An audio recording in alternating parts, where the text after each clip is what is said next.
The doctor's verdict crushed the air from my lungs. The treatment costs over $100,000 with less than 10% chance of recovery. I scanned the faces of my family in that sterile hospital room, desperate for someone, anyone, to fight back. Instead, I watched as they exchanged those silent looks that only families who've known each other for decades can perfect. Those looks that decide fates without wasting breath on words. My mother's voice cut through the beeping monitors, clinical and cold. "Let the old man go. He's lived long enough. We're not throwing money into a black hole." And just like that, they walked away. From my grandfather. From me. From basic human decency. I was 17, broke, and terrified beyond words. But I stayed. Because that old man wasn't just some inconvenient burden, he was Robert Bennett, the man who taught me to fix broken radios and who always believed I could be more than my circumstances. I'd rather die than let him face death alone. What my family couldn't possibly know was that he would live another 7 years.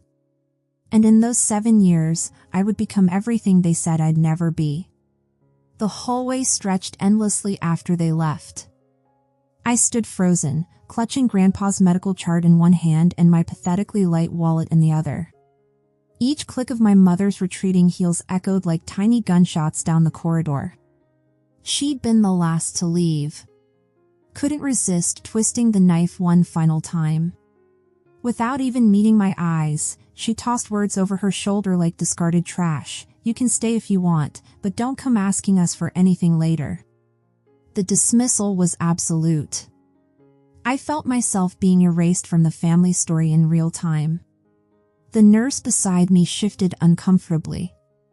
Her name tag read Grace, and she had the kind of tired eyes that have witnessed too much heartbreak in fluorescent hallways. "Are you Hannah?" she asked gently. I nodded, my throat sealed shut with unshed tears. "We'll need someone to sign the financial responsibility forms. Insurance only covers about 30% of his care. Without intervention, he won't make it through the week." I didn't hesitate. Not because I wasn't terrified, I was absolutely shattered with fear. But because I couldn't bear imagining him waking up alone, realizing nobody had fought for him. I signed every form they slid across the counter. Each signature felt like signing away my future, binding me to a debt I had no hope of paying. I handed over my entire college fund, $11,200 scraped together from scholarships and summer jobs. Money that was supposed to be my escape route, my chance at something better. "This will cover about 8 days, the billing clerk said softly, avoiding my eyes. Then I did something my family would have laughed at.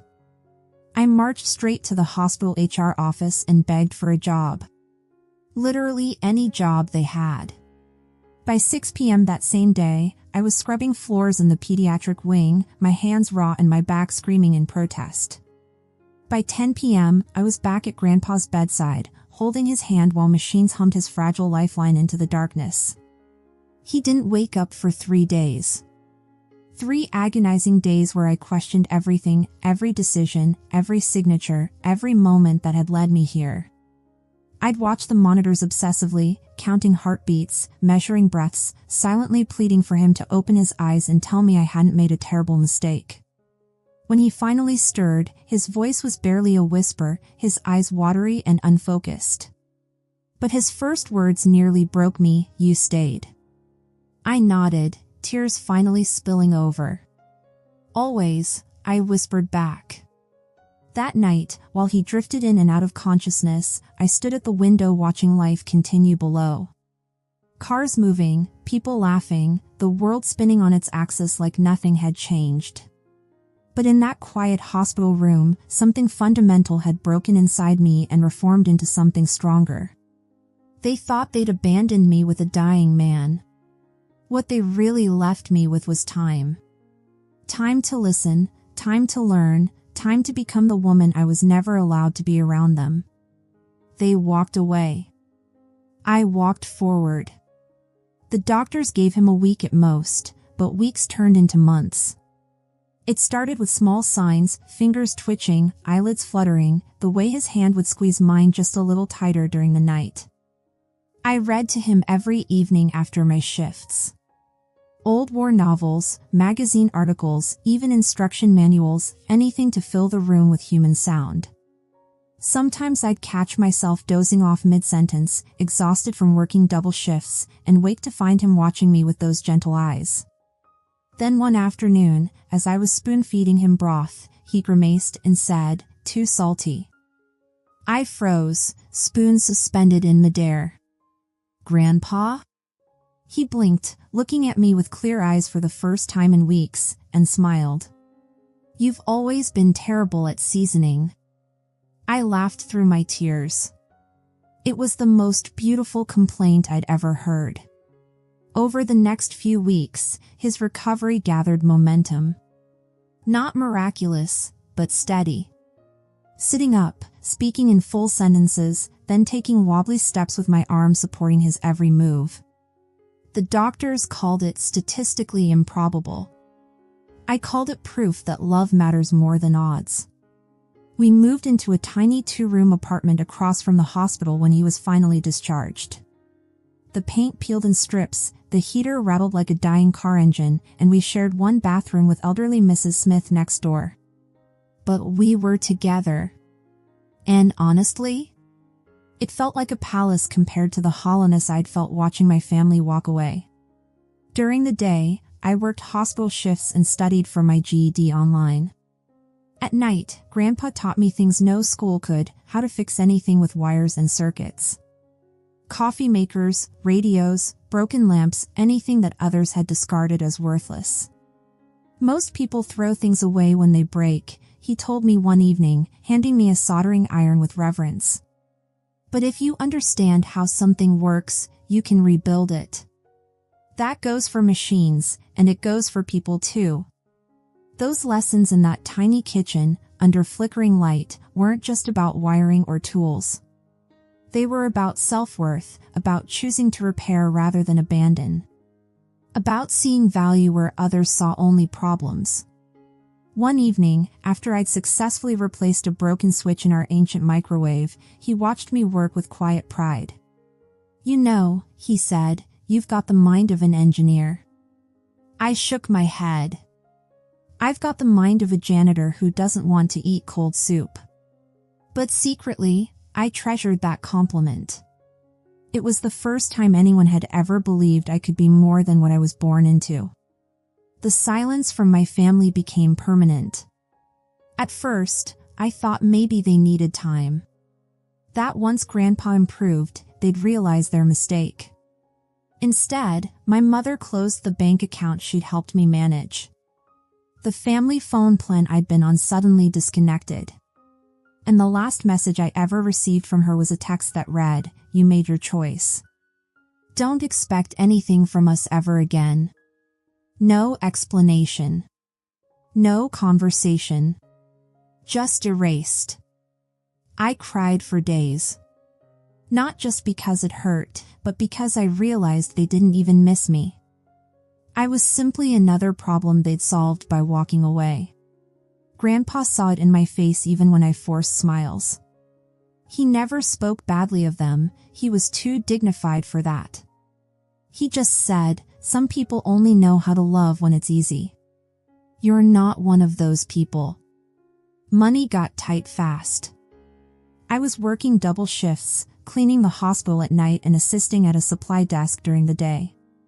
I studied for my equivalency exams during lunch breaks and bus rides. I skipped meals sometimes so Grandpa could have better ones. He hated that. So he made me a deal. He'd teach me everything he knew, mechanics, basic programming, blueprint reading, if I promised to charge people for the work. By month 3, we had a shoebox labeled Repair Fund with actual cash inside. By month 6, neighbors were knocking on our door asking for help fixing appliances, rewiring lamps, even building irrigation timers for their gardens. We never advertised, but word spread, Hannah and her grandpa, they don't just fix things, they care. One night, while repairing an old toaster someone had dropped off, Grandpa said something that changed everything. You don't need their name to build your own. I looked up, confused. Whose name? He didn't answer, just kept twisting wires with those steady hands. But that night I realized he wasn't just preparing me for a job. He was preparing me for independence. A life beyond anyone else's permission.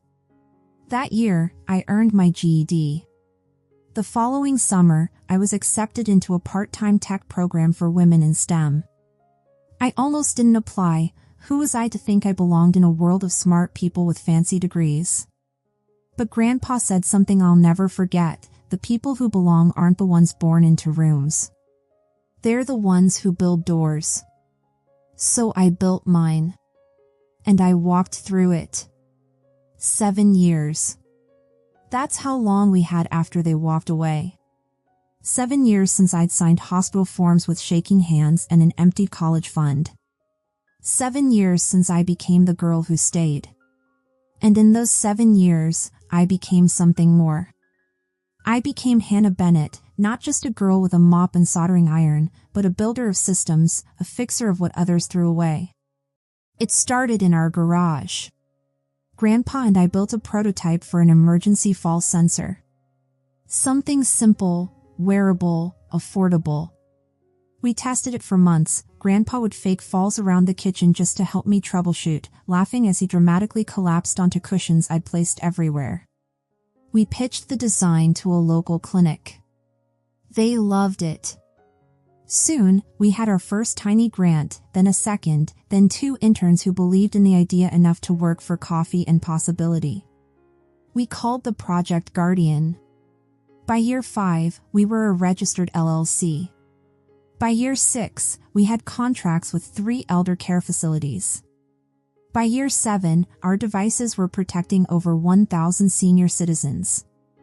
Grandpa became our advisor, our mascot, our favorite test subject. But more than anything, he was my anchor. Every decision, every late night, every design sketch, he was there. He didn't always say much, but when he did, it mattered. Success means nothing if it makes you forget who you are, he told me one evening as we celebrated our first major contract. The local paper ran a story on us that winter, from hospital janitor to CEO, the woman who built her future from a broken past. I didn't send it to my mother. I didn't need to. The story circulated through town, through extended family, through everyone who'd once said I was wasting my life on a man who was already dying. I didn't gloat. I didn't call. I didn't answer the cousin who suddenly emailed, "Hey, long time no see. How have you been?" Because I understood something they didn't. My worth wasn't inherited from them. It came from every night I refused to quit, from every screw I turned, every bill I scraped together to pay, every word Grandpa whispered when I thought I couldn't go on. He was 91 when his health began to fail again. Slower this time, gentler. He still drank his morning coffee, still reviewed my code, still smiled when I walked into a room. But we both knew this time was different. This time, he wouldn't recover. And for the first time in 7 years, I was the one who didn't want to let go. He passed away on a Tuesday morning. The light outside was soft, like the world already knew to be gentle. I found him in his chair by the window, the one he called his thinking spot, with a closed book in his lap, a half-drunk cup of tea cooling beside him, and the faintest smile still resting on his face. No machines. No chaos. Just peace. I held his hand for a long time before I could even call the hospice nurse. Not because I didn't know what to do, but because I wasn't ready to live in a world without his voice. The funeral was small, just like he'd wanted. No flowers, no grand speeches. Just neighbors, colleagues from our early Guardian days, and the nurse who'd once said he was the kindest patient she'd ever known. I was thanking people as they left when I heard the unmistakable sound of expensive heels on gravel. I turned and froze. There they were. My mother, Uncle Benjamin, his wife Clara, and cousin Andrew in a sleek black suit like he was attending a business meeting.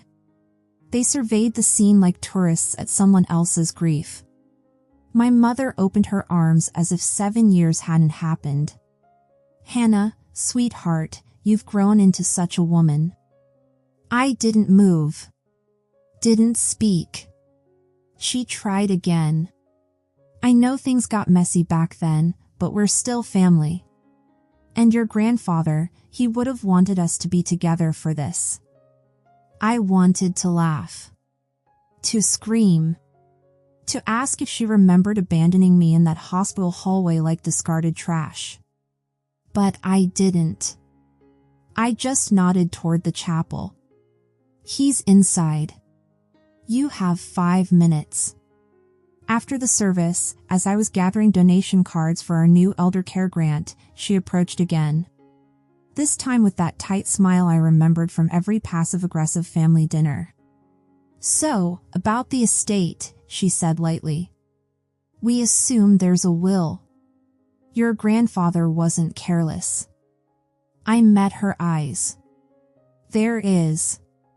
Her smile widened like a predator's. "Wonderful. We'll need to discuss how everything will be divided." That's when I finally spoke what needed saying. "You left him to die in a hospital bed, Mom. You didn't visit for 7 years. You never called. You never once asked if he made it. You only showed up now because you think he was worth something." She blinked. Just once. Then she snapped. "Don't be dramatic. You're still his granddaughter, but we're his children. He wouldn't cut us out." I looked down at the wooden envelope in my hand, his will, sealed and notarized. "You'll find out tomorrow," I said quietly. "But just know, he wasn't nearly as forgiving as I am." The next morning, I arrived at the law office 15 minutes early. Not from nervousness, but because I'd been preparing for this moment for 7 years. Mr. Patterson, Grandpa's attorney, greeted me with quiet dignity. He'd known Grandpa since our first prototype days, had helped us file our LLC paperwork, and now he was helping close this chapter. The conference room smelled of polished wood and old paper. I took a seat at the far end of the long table. In front of me sat a sealed envelope and a small wooden box, the one Grandpa had asked me to keep unopened until this very meeting. Minutes later, they arrived. My mother walked in like she owned the place, heels clicking sharply against hardwood. My uncle followed, face tight with expectation. My cousin sat across from me, already counting imaginary inheritance. No one said hello. Mr. Patterson cleared his throat. "This is the last will and testament of Robert H. Bennett, dated, notarized, and confirmed on his 90th birthday." He paused, then looked at me. "Miss Hannah, would you please open the box now?" I lifted the lid. Inside was Grandpa's pocket watch, the one he wound every morning at exactly 7 a.m. Beneath it lay a flash drive and a folded note. I slid the drive toward Mr. Patterson. He connected it to a monitor, and suddenly Grandpa's weathered face filled the screen. His voice, steady and clear, filled the room. "If you're hearing this, I've already left this world. And if the people I think are in this room are actually here, well, I'm not surprised." My mother shifted uncomfortably. My cousin examined the ceiling. "Let me make this simple," Grandpa continued. "I, Robert Bennett, leave the entirety of my estate, including guardian shares, real estate assets, personal accounts, and intellectual property, to my granddaughter, Hannah Bennett. Everything." My uncle's jaw dropped. My mother leaned forward, furious. "This isn't legal. He must have been manipulated. She was with him every day. Who knows what she told him to turn him against us?" Mr. Patterson held up a notarized form. Mr. Bennett completed a cognitive evaluation 2 weeks before this recording. Full mental capacity confirmed. No coercion. My cousin stood up. You've got to be kidding. She was a janitor. She lived off him. Grandpa's recording continued as if he'd anticipated every word. To those who say she took from me, I say she gave me 7 more years. She gave me mornings with sunlight and coffee. She gave me meaning. You gave me silence. You left me to die because I was inconvenient. She stayed and built something. Not just a company, a life. My mother's face went pale. I remained silent. Mr. Patterson folded the will precisely. There are no alternate beneficiaries. A no contest clause is included. Any legal challenge will void all rights to inherit anything. Robert Bennett's wishes are absolute. Hannah Bennett is the sole heir. They didn't leave quietly. The moment the office doors closed behind us, my mother spun toward me, voice venomous. You think this makes you better than us? You manipulated an old man and tricked him into signing everything over. I stared at her, this woman who'd once told me I was wasting my life on a man who wouldn't make it through the night. Now she stood inches from me, furious not because she'd lost a father, but because she'd lost the money he'd left behind. You left him, I said calmly. You left both of us. And for 7 years, you never once called to ask if he'd even survived. My uncle stepped in, voice forceful. We're his children, Hannah. You don't get to erase that. I turned to him. And what exactly did that title mean to you? A duty? A bond? Or just a birthright you thought guaranteed a payday? He clenched his fists. We can challenge the will. My cousin snapped. We'll go public. We'll tell the press you manipulated a dying man with dementia. I smiled. Not from amusement, but from readiness. Go ahead, I said. And I'll release the full, unedited footage of Grandpa's testimony, his medical evaluations, his daily journals. I'll publish his handwritten letters about what each of you did or didn't do when he needed you most. Let the world see the kind of family you really were. They fell silent. But I wasn't finished. I reached into my bag and pulled out one last envelope. This, I said, handing it to my mother, was written by him a month before he passed. It's not legal. It's personal. She hesitated, then opened it. 3 words, handwritten in Grandpa's sharp, steady script, you walked away.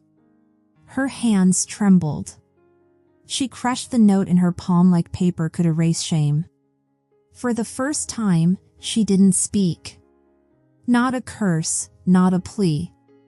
Just silence. And that silence said everything. I turned to leave but paused at the door. You lost the inheritance, I said without turning back. But worse than that, you lost him. And the truth is, you lost him long before he died. I didn't take anything from you. You gave it all up the day you chose convenience over love. 6 months later, the house was quieter than ever, but not empty. I kept the kettle he'd loved, the chair by the window, and the pocket watch, which I still wound at 7 a.m. each morning like a ritual, like a promise. But what I did next wasn't about mourning. It was about building. I used a portion of the inheritance to launch the Bennett Foundation, named not just for his surname, but for the man who'd grown hope from abandonment. Our mission was simple, to provide technical training and emotional support to teens and elderly individuals who'd been abandoned, just like we had been. We started small, 3 laptops, 2 folding tables, and a rented room in a community center.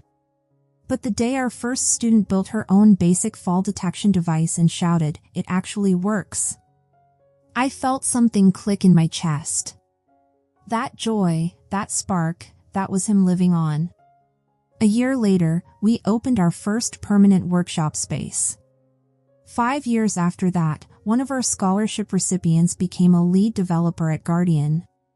And when she invited me to her graduation, she said, "I never had a real family. But your foundation made me feel like I mattered."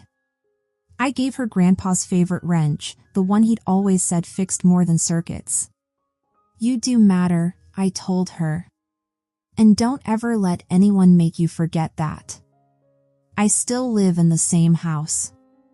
The company is bigger now, but my life remains simple. No mansions, no flashy cars, just purpose and peace. Because I know what wealth really is. It's the extra 7 years I got with him. It's the lives I've helped repair. It's the girl I used to be and the woman I became because I stayed when no one else would. Sometimes I think about that day they left us at the hospital, about how broken I felt. And then I look at what came from that moment. Not bitterness, but belonging. Not revenge, but restoration. Not just inheritance, but legacy. Tonight, I'll wind the pocket watch again. And one day, when I know someone else is ready, I'll pass it on. Not because it's valuable, but because it carries everything that matters. And I'll say what he once told me: "You stayed. You built. And now it's yours." Thanks for listening, and if you liked this story, share it with others who need to hear that sometimes the moments that break us are the same ones that remake us into who we're meant to be. Don't forget to comment and subscribe for more stories about choosing love when it's hardest and building beauty from abandonment. Remember, the strongest families aren't always the ones we're born into, sometimes they're the ones we build ourselves.